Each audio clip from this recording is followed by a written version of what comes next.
So Golden, Yeah. how has the tour been in Manchester? From morning I know that you have been in all parts. Yeah, we've been all over. It's been actually very interesting and very rewarding. The response on the ground has been fantastic. The people want to see us and they're looking forward to us coming back into office.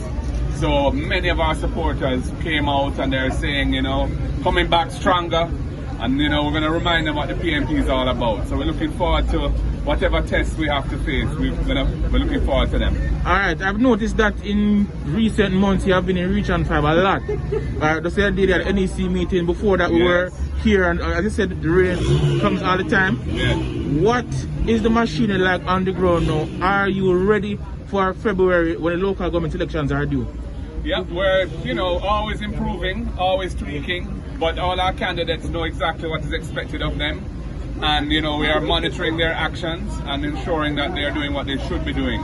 And I wouldn't say the work has finished. The work is just really intensifying now. Turn it up a notch. But we're turning it up a notch. Thank you, Mario. Absolutely. That's a good way to put it. And, you know, we've been in Region 5, as I said twice, but we're going to be in Region 4 coming up shortly. So, you know, we're moving around.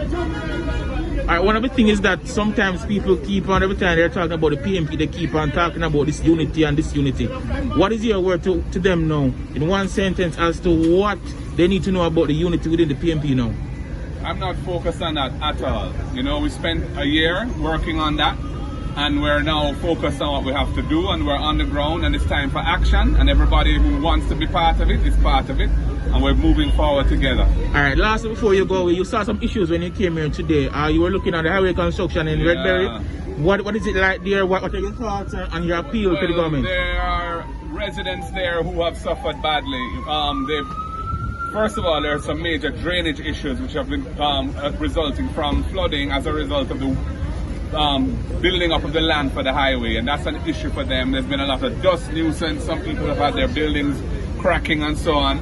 So we've urged them to come together, those who are disgruntled, and form a group that can, you know, we can assist to take their case forward and try and help them to get some recourse. And I know the public defender is already on board with that, so we intend to liaise with her and see what we can do. Regarding Alligator Pond and the beach erosion, what do you have to say about that based on your tour? The what? Alligator Pond. You saw it on the itinerary. The beach erosion. Sorry, I didn't hear you say. Yeah, well, that is climate change at work. You know, I mean, it's a problem in many parts of Jamaica. Health has suffered terribly. Alligator Pond, Alligator Pond is still there. The beach is still there, but it has definitely receded as the waters have come forward. And, you know, this is why the whole issue of climate change is such a real problem for Jamaica. We can't ignore it because it's going to be something that we are going to be impacted by. And so we have to lobby as hard as we can on the world stage, and in doing that we can't be hypocritical. You know, the government can't be singing a tune about environmental protection and climate change protection and so on the world stage, but here things are happening which are completely inconsistent with that, you know, destroying mangroves, destroying special forests that are ecologically sensitive, polluting rivers, all that kind of thing. You know, we need to really step up our game in this regard. Is there anything else you want to speak of, or that's it? No, I would just say I want to thank the team, you know, that came with me today. I think it was a really great day. There was that positive energy on the ground, and I really feel that we have some momentum and we're going to keep pushing hard. All right. Any other person, current national issues that you just want to speak to?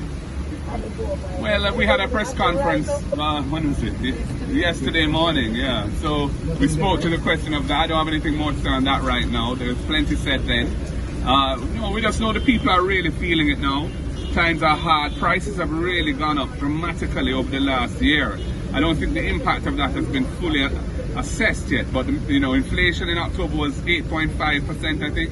The Bank of Jamaica just increased interest rates again for the second time. That's going to flow through the economy in more prices and higher prices and harder for businesses and so on. So, you know, the people are really wondering what is the government going to do for them. Christmas around the corner. And yeah, with Christmas around the corner, it's going to be even more difficult. So, you know, it's a time for real sympathy with the plight of the people, and all of us as representatives have to do what we can to assist people who are in need. This is a time for that.